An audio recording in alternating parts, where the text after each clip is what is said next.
দেশের হয়ে টি-20 থেকে অবসর নিলেও তার ধার যে কমেনি তা আরও একবার দেখালেন বাংলাদেশের ক্রিকেটার সাকিব আল হাসান। বিশ্ব রেকর্ড গড়লেন তিনি। ক্যারিবিয়ান প্রিমিয়ার লিগে ম্যাচের সেরা সাকিব বিশ্বের প্রথম ক্রিকেটার হিসেবে এই কীর্তি গড়েছেন।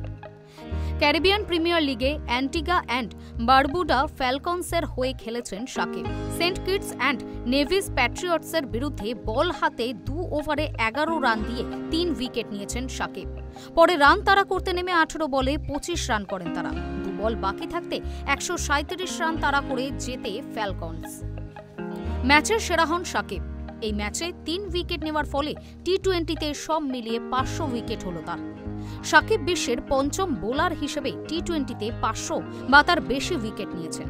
তার আগে এই কীর্তি রয়েছে Rashid Khan, Dwayne Bravo, Sunil Narine ও ইমরান তাহিরের। বিশ্বের প্রথম বাঁহাতি স্পিনার হিসেবে এই কীর্তি করেছেন তিনি। পাশাপাশি একটা বিশ্ব রেকর্ড করেছেন সাকিব। তিনি বিশ্বের প্রথম ক্রিকেটার যিনি টি-20তে সব মিলিয়ে 500 বা তার বেশি উইকেট নিয়েছেন এবং 7000 বা তার বেশি রান করেছেন। উইকেটের তালিকায় সাকিবের থেকে বেশি হলেও ব্রাভোর রান কম। আবার রানের তালিকায় সাকিবের থেকে বেশি হলেও উইকেট কম আন্দ্রে রাসেলের। টি-20তে সাকিবের রান 7574, উইকেটের সংখ্যা 502। ব্রাভোর রান 6970, উইকেট 631।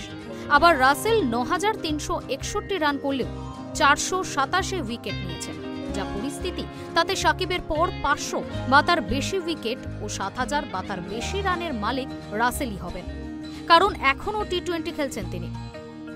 আন্তর্জাতিক টি-20তেও একটা রেকর্ড রয়েছে সাকিবের। তিনি একমাত্র ক্রিকেটার যিনি দেশের হয়ে 100 বা তার বেশি উইকেট নেওয়ার পাশাপাশি 2500 বা তার বেশি রান করেছেন। বাংলাদেশের হয়ে 129 ম্যাচে 149 উইকেট নিয়েছেন সাকিব, করেছেন 2551 রান। বিশ্বে 100 বা তার বেশি উইকেট নেওয়া অন্য কোনো ক্রিকেটারের 1000-এর বেশি রানও নেই। Hi news network.